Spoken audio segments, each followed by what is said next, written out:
We are in the Minor Museum of Vintage, Exotic, and Just Plain Unusual Musical Instruments. So how many instruments have we got in here? It turns out I only have about 250 plucked strings. I thought I had more. And then another 100 of, percussion winds, oddball stuff that's not plucked strings. So I say 350 instruments all listed on the site. Clearly these you don't just buy from Amazon. Correct. How do you get instruments like this? The first 100 instruments that were on my Christmas album, that's what put me on the map in 1995. Those were way before the internet. So that was before eBay, that was before anything. So back in those days, word of mouth is how I found those first 100. Of course, I've got stuff here from high school. That National right there in the corner was one of those I picked up. My dad drove me. I don't think I had my license then. Once the internet came out, then you could find anything. Very early on eBay was that. That is a Cambodian crocodile zither. It's several decades old. The paint is all worn off. The woman was a missionary there and brought it back and threw that up on eBay, and that was one of those things that fell through the cracks. So my goal is always to find the story behind it, and if it's anything like an American maker, find who built it, who played it, and do all of that research to try to bring their history to life. Otherwise, it's a wonderful art piece. And of course, virtually everyone makes music, and some of it makes great music, but it's also the story and the history that I think is equally as important. So can you tell me about your most prized possession that is an American musical instrument? It's generally the last thing I got.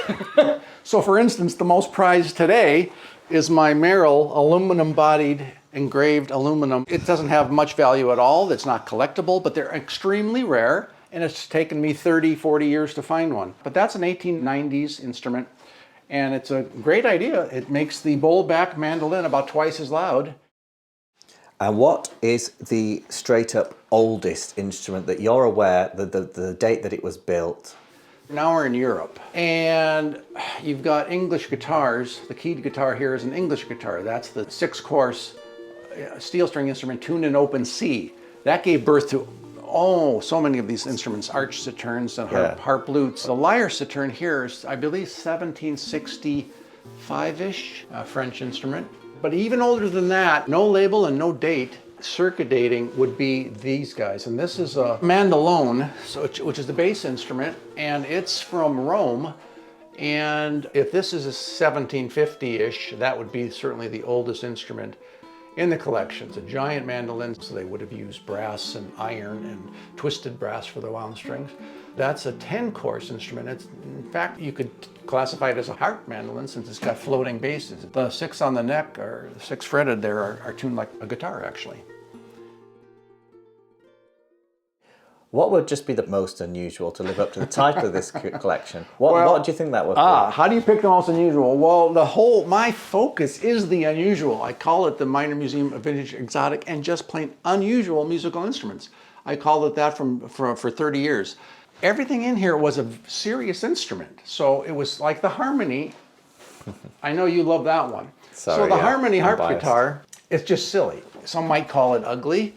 Beautifully made, as you can see. It's a top-of-the-line, expensive guitar, and that was a serious instrument invented by a fellow who wanted to make a better-sounding harp guitar. You've got the giant resonating cavity instead of just the hollow arm. This is a hollow body. So the player and the audience both get this stereo effect when you hear it. It's just incredible. And it's unbelievably rare at the same time. 8 of those were made. 3 or 4 survive. I have a particular affinity for Africa because of wildlife, and partly because my aunt was a missionary there in the late 50s. Oh, wow. So that thing right there is a Nigerian rap zither made out of cane, and you split the little cane strips, it's like bamboo, and you pull out the sliver, you put it over a bridge, and you wind more, more cane and reed around it, and you literally have wound strings like on a guitar. What are the challenges of keeping all of this stuff? It's, we used to just hang them on the wall in your living room, and then when I moved into this house, I wanted to build cases where they would be displayable and lit, also to keep the dust down. And then also I could control this separate room with humidity. So of course the humidifiers are going on auto, and I put in a separate AC heat unit. So this room gets its own control from the rest of the house. And you watch the humidity. And another thing I do on most of them is keep string tension off. So everything's tuned down, a whole step or even slack if it's not going to be played much, if at all. So that helps wear and tear on the tension of the top and the woods, of course. And still, things might crack over time just because it's the nature of the beast when they change environments. What do you think about the future of all this stuff? Where's it going? I'm in the American Musical Instruments Society, and we have long discussions about this. We've had panels about this. Museums don't want this stuff, it turns out, because there's very few museums. They have enough. It would take giving them, an endowment of millions of dollars, and then that's for them to store it in the basement to have for research. So that's not necessarily my goal. My goal is to share all this with the world, and more of us in this field are getting out of the mindset of if you own it, it must be played. I'm not going to tune the mandolin and some of these fragile objects up to pitch. It's just not necessary. These instruments may be gone in 100 years. So preserving the instruments may not be fully possible, or even if they survive, they're going to be scattered to the four winds. If they're not in some museum collection, which is unlikely because of the sheer amount of instruments out there, now we're looking at not how to maintain instruments, but how to maintain digital technology and PDF articles and books and you name it, and keep that platform and that searchability available so that we can find out about things 100, 200, 300 years from now. If anybody wants to join the raffle at the end of this video, the question is, to the nearest 50, how many strings are in this room? That's a great raffle question. I've got concert auto harp with however many strings that has. I don't even know, dozens. Which instrument has the fewest strings? The one string? No. Well, one string stroll cello. Stroll, yeah. Yeah, the stroll, remember those? For some reason they built these one string versions. That was super common, and I don't know what the purpose of that would be other than a practice instrument. Okay, go on, and the most? The most strings. Is it going to be a harp, or is it going to be a harp? Well, I would say it would be maybe the chromatic harp. Now look at this. So this doesn't have one set of strings, it has two. Rather than pedals. So right before the turn of the century, they had developed the double pedal harp rather than the single. And so now they could make sharps and flats at will. But there was still this idea of not using the cumbersome pedals, which were tricky, and to have all the chromatic notes available. So what you have here is two planes of strings. One are the white keys of the piano, we'll say, all the naturals, and then the other are the black keys of the piano, and they cross so that you have every accidental, and your right and left hands go up and down somewhere in the middle, but they're going up and down to grab one or the other bank of strings. So that would have probably the most strings in this room. I don't know the count. Wow, even Gregg Minor, the curator, doesn't know the string counts of his own stuff.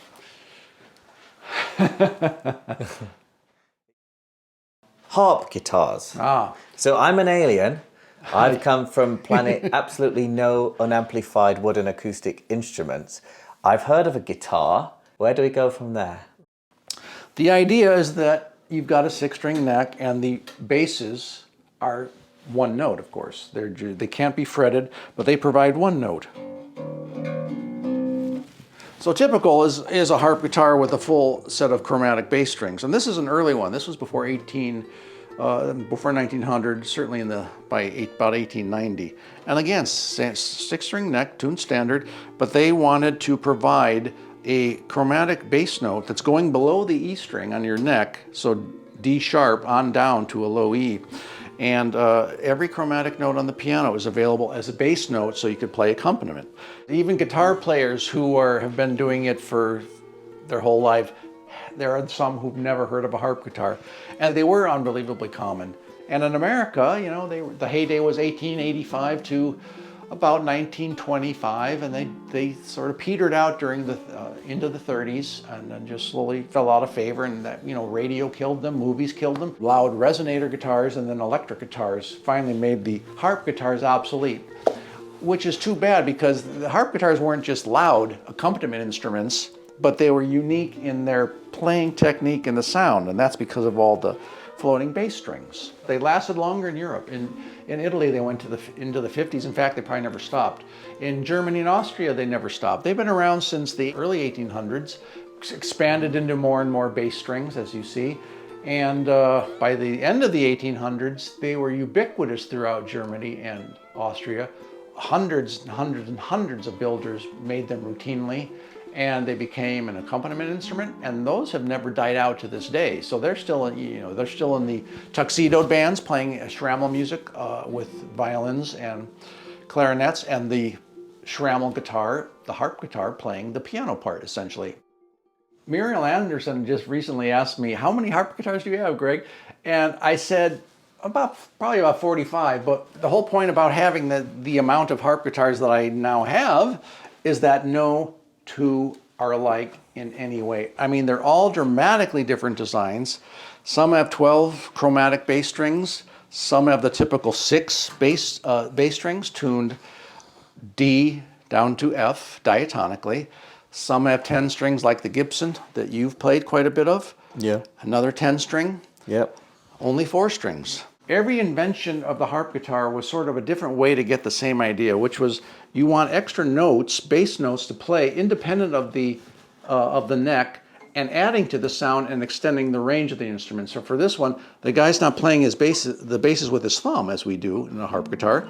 He's playing with them with the left hand because the inventor, Dahlmann, has strung this in a little semicircle of bass strings that he would play with his left thumbnail as he fingers the chords, and the right hand just does a strum, and there you go, D.